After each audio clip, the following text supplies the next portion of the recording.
Sujud di altarnya, ku bawa hidupku, ku terima anugerahnya. Dia ampuniku dan bebaskanku. Dia ubah hidupku, baharui hatiku.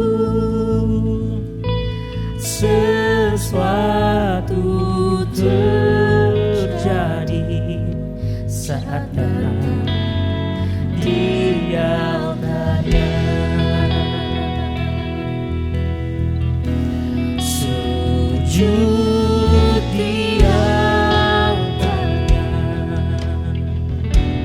ku bawa hidupku, ku terima anugerahnya. Dia ampuniku dan bebaskanku. Dia ubah hidupku, baharui hatiku. Sesuatu terjadi saat datang di altarnya.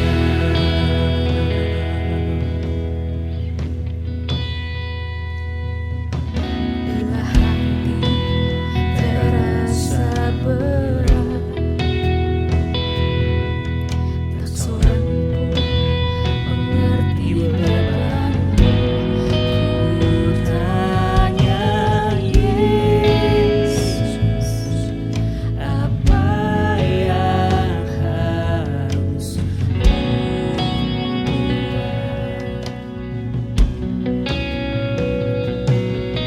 Dia berfirman, mari datanglah. Dia selalu peduli padamu. Ku datang Yesus, Dia pikul segala bebanku. Sujud di altarnya, ku bawa hidupku, ku terima anugerahnya. Dia ampuniku dan bebaskanku. Dia ubah hidupku, baharui hatiku. Sesuatu terjadi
pujian dan pengagungan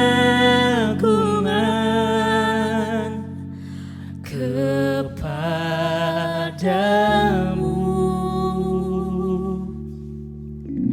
Biarlah manis kau dengar, Tuhan, manis kau dengar,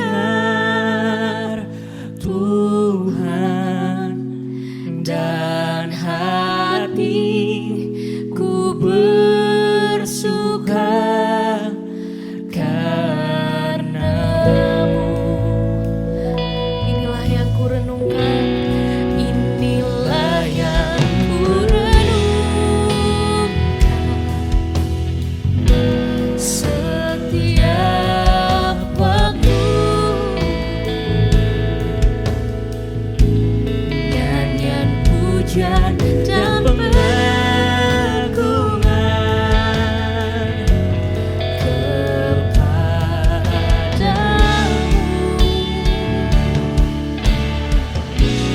Biarlah manis kau dengar, Tuhan,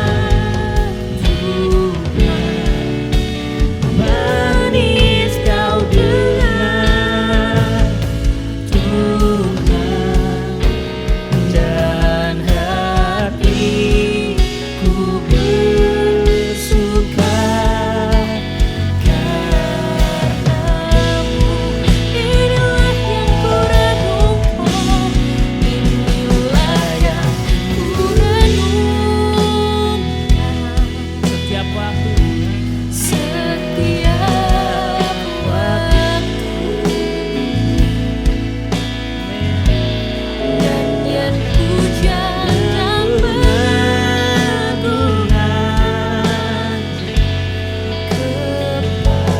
kepadamu. Biarlah manis kau dengar, Tuhan, manis kau dengar, Tuhan, dan hatiku bersuka karenamu.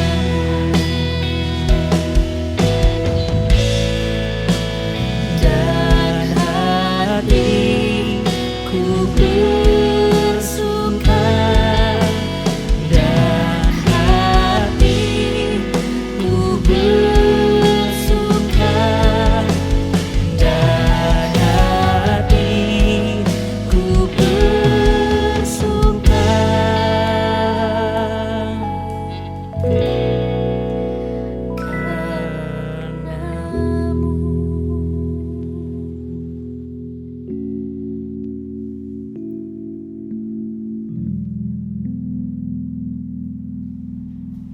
Halo teman-teman semua, senang banget kita masih bisa ketemu via online untuk mendengarkan firman Tuhan.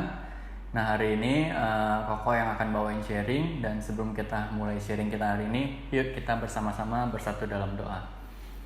Bapa, kami bersyukur, berterima kasih untuk hari ini. Kiranya ya Bapa, Kau berkenan untuk memberkati kami dengan firman-Mu. Berbicaralah kepada kami dan biarlah kami boleh melakukannya ya Bapa. Hanya di dalam nama-Mu kami berdoa, haleluya, amin. Oke teman-teman semua, hari ini sharing Koko tentang mengasihi, yang judul temanya adalah Love God, Love People. Nah teman-teman, Koko yakin banget bahwa kalian pasti udah sering banget dengar sharing atau khotbah tentang mengasihi. Dan mungkin kalian sendiri pun juga udah tahu betapa banyak teori atau mungkin firman Tuhan yang mengajarkan kita buat mengasihi. Cuman Koko juga yakin, pasti kita dalam prakteknya masih sulit buat kita benar-benar mengasihi dengan tulus kepada setiap sesama kita. Nah hari ini Koko pengen bawain tema sharing tentang mengasihi, agar kita bisa memiliki perspektif baru, sudut pandang yang baru, supaya kita benar-benar bisa melakukan mengasihi sesama itu dengan baik. Nah teman-teman, syarat pertama, hal pertama yang harus kita pahamin sama-sama gitu ya, bahwa setiap orang Kristen, siapapun kita, entah itu berapa umur kita, entah itu kita lahir dari keluarga mana, entah kita memiliki background seperti apa, kasih adalah syarat mutlak yang harus dimiliki oleh orang Kristen. Jadi bottom line-nya adalah orang Kristen wajib kudu mesti mengasihi. Nah, ini hal yang berat, walaupun mungkin kesannya ya aku udah tahu kok, tapi berat banget buat melakukannya. Tapi meskipun demikian, mengasihi ini tetap harus menjadi syarat mutlak buat kita sebagai orang Kristen. Karena teman-teman, kita bisa aja rajin datang ke gereja, kita bisa aja sering membantu orang, mungkin kita juga terlibat dalam pelayanan di gereja, kita memberi persembahan dan segala macamnya. Tapi tanpa kasih, itu semua sia-sia. Bahkan nih ya teman-teman, Rasul Paulus berkata di jemaat Korintus di 1 Korintus 13, ia berkata teman-teman, sekalipun aku dapat berkata-kata dengan semua bahasa manusia dan bahasa malaikat, keren banget sampai bahasa malaikat, tapi ia berkata, tetapi jika aku tidak mempunyai kasih, aku sama dengan gong yang berkumandang dan canang yang gemerincing. Di ayat kedua, sekalipun aku mempunyai karunia buat bernubuat, dan aku mengetahui segala rahasia dan memiliki seluruh pengetahuan, dan sekalipun aku memiliki iman yang sempurna untuk memindahkan gunung, tetapi jika aku tidak mempunyai kasih, aku sama sekali tidak berguna. Wah, Rasul Paulus benar-benar nekenin nih teman-teman, betapa penting dan luar biasanya kasih ini. Karena ia berkata sekalipun ia dapat berkata bahasa malaikat, ia bernubuat, ia mengetahui segala rahasia, tapi tanpa kasih itu semua sia-sia. Nah, bahkan di ayat terakhirnya teman-teman, di ayat 13-nya dia berkata, Rasul Paulus berkata, demikianlah tinggal ketiga hal ini, yaitu apa? Iman, pengharapan, dan kasih. Dan yang paling besar di antaranya ialah kasih. Nah, jadi dari sini kita belajar teman-teman, kita sebagai orang Kristen bisa terlihat hebat di luarnya. Kita bisa punya banyak kemampuan, kita aktif dalam pelayanan, kita bisa pintar berkhotbah sekalipun. Tapi kalau kita tidak mempunyai kasih, itu sama aja dengan kita seperti tong kosong nyaring bunyinya. Kita sama dengan tidak berguna dan kita tidak memenuhi rancangan Allah. Karena teman-teman, kita dirancang oleh Allah segambar dan serupa dengan Dia. Yang artinya kita sendiri mewarisi apa yang Allah miliki, terutama dalam karakter kasih-Nya. Jadi kasih itu tidak bisa lepas teman-teman dari Allah itu sendiri. Dan Allah adalah kasih. Dan kasih adalah Allah. Jadi sampai kapanpun Allah gak bisa untuk gak punya kasih teman-teman. Dan kasih merupakan karakter yang sangat-sangat identik kepada Allah. Makanya setiap kita harus punya kasih agar kita benar-benar bisa mewarisi karakter yang dari Allah sendiri. Dan setiap orang yang memiliki kasih sama aja dengan ia mengasihi Allah teman-teman. Nah, coba kalau kita baca nih ya teman-teman, sambil boleh buka Alkitab di rumah masing-masing atau di tempat kalian masing-masing. Kita buka di 1 Yohanes 4 ayat 7-8. Judul perikopnya adalah Allah adalah kasih. Aku bacakan, saudara-saudaraku yang kekasih, marilah kita saling mengasihi. Nah, ini udah jelas banget perintahnya. Sebab kasih itu berasal dari Allah, dan setiap orang yang mengasihi lahir dari Allah dan mengenal Allah. Nah, di sini kita benar-benar mengerti betapa identik dan pentingnya kasih. Karena kasih itu berasal dari Allah teman-teman. Dan di ayat 8-nya, barang siapa tidak mengasihi, ia tidak mengenal Allah, sebab Allah adalah kasih. Nah, kita bisa aja ngomong, kok aku mengasihi Tuhan kok, aku percaya sama Tuhan, aku sering membantu dalam pelayanan, aku sering bergereja, sering beribadah, aku sering berdoa, baca Alkitab dan segala macam. Aku mengasihi Allah. Tapi di ayat ini dikatakan ia tidak mengenal Allah kalau ia tidak memiliki kasih teman-teman. Nah, dari sini kita udah mulai dapat gambaran betapa penting dan mutlaknya kasih dalam orang Kristen. Nah, Bahkan nih teman-teman, kasih yang Allah mau untuk kita miliki itu bukanlah kasih yang kayak dunia. Apa sih kok kasih dunia? Kasih dunia itu adalah masih bisa untuk pilih kasih. Kita kasarnya berhak untuk memilih siapa orang yang mau kita kasihi dan orang yang kita nggak terlalu kasihi. Biasanya nih teman-teman, kalau kalian di dunia sekolah, di tempat kalian berkomunitas itu ya kan, mungkin aja kalian punya geng, ya kan? Nah, biasanya teman-teman geng itu adalah orang-orang yang kalian kasihi. Bahkan mungkin kalau kalian setia kawan banget nih ya, kalian rela buat berbuat apapun, bahkan ngorbanin waktu kalian atau perasaan atau uang apapun itu buat teman kalian. Rasanya kita kayak, kok aku mengasihi dia nih karena dia udah berbuat baik ke aku, karena dia selalu nolongin aku ketika aku susah, karena dia selalu nemenin aku ketika aku butuhin seseorang. Aku mengasihi dia. Tapi mungkin ada orang yang enggak gitu dekat dengan kita, yang mungkin berada di luar geng kita. Kita mungkin ya aku mengasihi dia kok, tapi aku kayaknya ya enggak seperti teman aku yang satu ini. Kalau aku mengasihi dia, ya aku mungkin sebatasnya aja, sewajarnya aja. Aku mengasihi dalam arti enggak jahat, tapi bukan berarti mengasihi dengan tulus kepada sesama seperti Tuhan mengasihi kita. Nah, itu masih pilih kasih teman-teman. Mungkin kita nggak sampai berbuat jahat, tapi kalau sampai berbuat jahat, nah ini kalian harus segera bertobat. Tapi mungkin kita nggak sampai berbuat jahat, tapi kita tetap tidak mengasihi orang itu dengan tulus. Kita masih ada perasaan pilih kasih antara yang mau benar-benar kita kasihi dan yang setengah-setengah kita kasihi. Nah, teman-teman, Tuhan berkata bahwa untuk kita mengasihi setiap orang, untuk kita mengasihi sesama kita, bahkan mungkin orang yang menyakiti hati kita. Nah, ini berat banget nih, ini berat banget.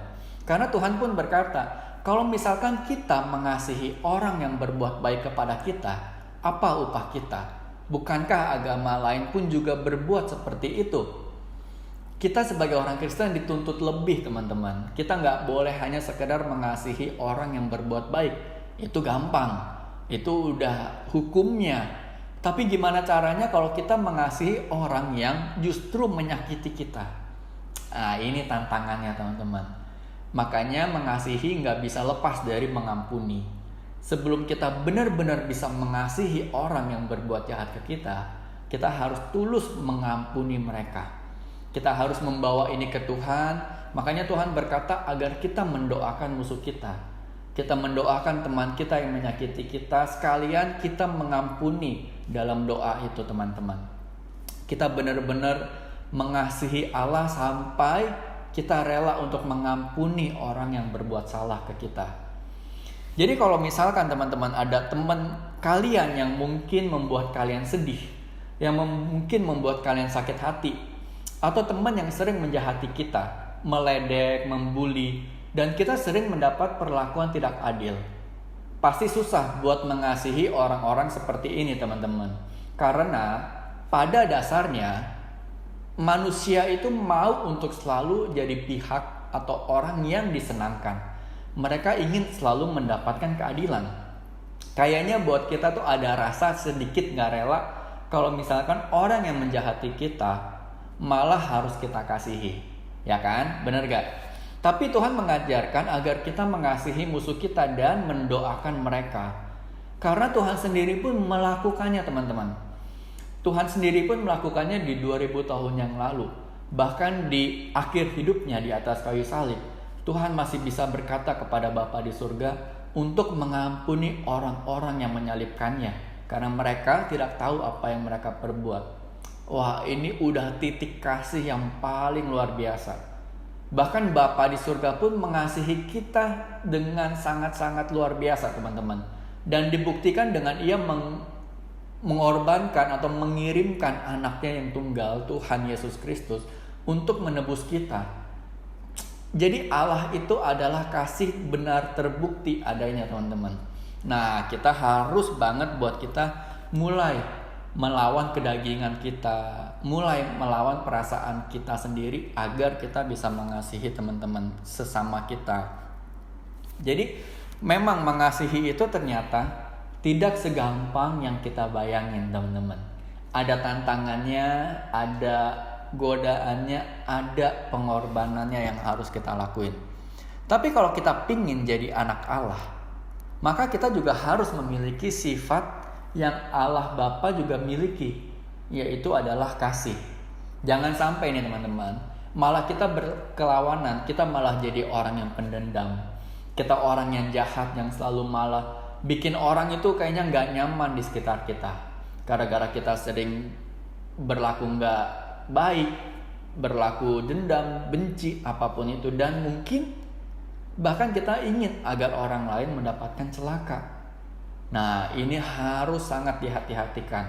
Kalau misalkan kalian punya perasaan seperti itu, harus segera berbalik dan bertobat, teman-teman. Karena perasaan dendam yang dibangun walaupun kesannya sepele, mungkin hanya dalam hati. Mungkin kalian gak sampai nunjukin dan ekspresiin dalam tindakan. Tapi itu akan membentuk karakter kita buat menjadi pribadi yang jahat, teman-teman. Pribadi yang tidak sesuai dengan yang Allah mau. Kita ingat kisah Kain ketika membunuh adiknya. Itu adalah kematian pertama yang tertulis dalam Alkitab. Dan itu kisah yang sangat tragis. Itu dimulai dari rasa benci, rasa tidak suka, rasa kesal, sampai dendam. Sampai Tuhan ingatkan pun tetap akhirnya Kain membunuh. Nah, jangan sampai kita memberi pupuk perasaan benci itu. Jangan sampai kita terus siram, kita terus rawat. Sampai akhirnya itu bertumbuh menjadi perasaan yang membentuk karakter kita. Akhirnya jangankan mengasihi, untuk kita bisa berbuat baik aja tuh udah susah, jangan-jangan. Nah, makanya setiap hal yang kita lakukan, kita harus selalu ingat ke dua hukum terutama yang Allah berikan, yaitu adalah mengasihi Tuhan Allah kita dengan segenap hati, dengan segenap jiwa, dan dengan segenap akal budi kita. Dan hukum yang kedua adalah kasihilah sesama kita manusia, seperti diri kita mengasihi diri kita sendiri.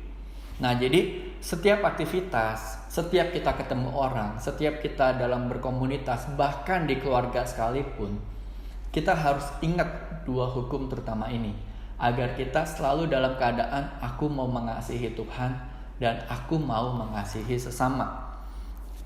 Orang yang mengasihi Allah pasti mengasihi sesama. Dan ingat ya, orang yang tidak mengasihi sesama pasti tidak mengasihi Allah.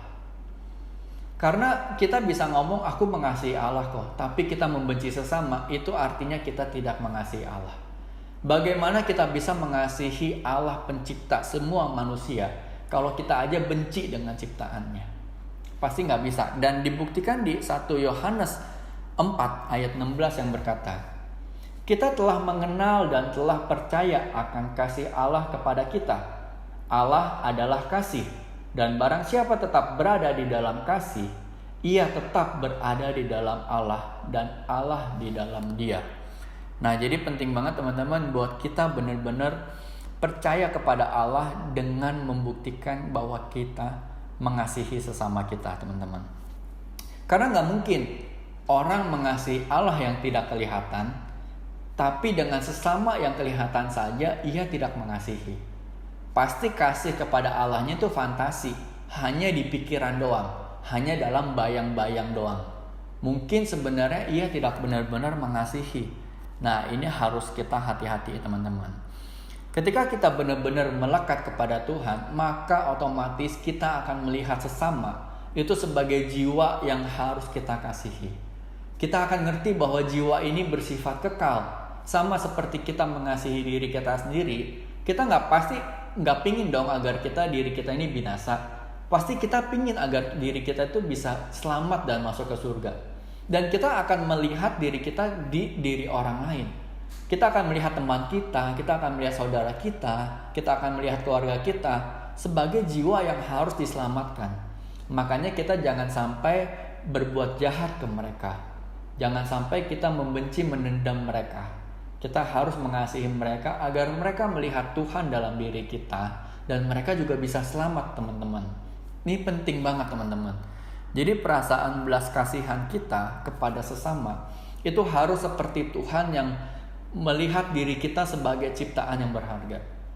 Kau ulangin ya, perasaan belas kasihan kita ke sesama harus sama seperti pandangan Tuhan melihat diri kita yang berharga. Kalau misalkan kita bisa melihat sesama kita sebagai pribadi yang berharga, bahkan mungkin orang yang gak kita kenal sekalipun, entah itu driver, entah itu mungkin orang di pinggir jalan, entah itu mungkin waiters, satpam, siapapun itu, entah itu mungkin ada yang udah pekerja, teman kerja, siapapun itu, bos, OB, segala, siapapun itu, kita bisa melihat mereka sebagai jiwa yang berharga. Kita tidak membanding-bandingkan, kita tidak memilah-milah, kita tidak melabelkan yang mana harus dikasihi dan yang mana tidak dikasihi. Kalau kita bisa sampai titik itu, kita melihat semua sesama, siapapun itu sebagai jiwa yang berharga, maka kita pasti bisa mengasihi mereka. Dan kita bisa mengampuni, dan kita akan merasakan damai sejahtera yang Allah berikan, teman-teman. Jadi kalau ada teman yang sering ditindas, kalau ada teman-teman kalian maksudnya yang sering ditindas, dibully, dijauhi, mungkin gaya bercandanya aneh, gaya ngomongnya aneh, orang yang gak asik, ketika orang lain menjauhi mereka, kalian dekatkanlah diri kalian kepada mereka. Kalian rangkul, kalian buka tangan kalian, kalian sambut mereka agar mereka merasa tidak sendiri. Agar mereka bisa melihat kamu berbeda. Dan kamu bisa menunjukkan kasih yang sempurna itu kayak gimana. Ketika ada orang dijauhi, justru disitulah kamu harus mendekatkan diri. Jangan sampai kita malah ikut membuli. Jangan sampai kita ikut ngomongin, ikut gibahin, ikut nyakitin. Aduh, itu nggak anak Tuhan, itu jadi anak dunia, teman-teman. Tuhan sangat gak suka untuk orang-orang yang egois, yang mikirin diri sendiri. Mereka mungkin berpikir, aduh, takut kok kalau aku deketin mereka nanti aku keluar dari geng aku, nanti aku malah yang dijauhi. It's okay, teman-teman. Lebih baik kita kehilangan teman daripada kita kehilangan Tuhan. Jangan sampai kita mentingin perasaan teman dibandingkan perasaan Tuhan sendiri, teman-teman. Harus mulai berani ekstrim, terutama dalam hal mengasihi. Dan penting banget. Kenapa? Karena semua yang kita lakukan ini sebagai latihan untuk kehidupan di surga nanti. Orang yang masuk dalam surga adalah orang yang udah baik, orang yang berbahaya, yang bisa menjahat, yang bisa berbuat jahat ke sesama, tidak mungkin masuk ke dalam surga. Karena nanti akan bahaya di surganya. Jadi selama kita di bumi, ini adalah latihan kita untuk bisa saling mengasihi, saling menerima, saling mengampuni, sama seperti Bapa telah mengasihi dan mengampuni kita. Amin. Yuk teman-teman, mari kita bersatu dalam doa. Bapa, kami bersyukur, berterima kasih untuk firman-Mu hari ini. Bapa, ajarlah kami untuk kami terus melakukan firman-Mu, agar kami boleh mengasihi sesama kami siapapun itu. Kami boleh mengasihi sama seperti Engkau telah mengasihi kami. Terima kasih ya Bapa, hanya di dalam nama-Mu kami berdoa. Haleluya. Amin.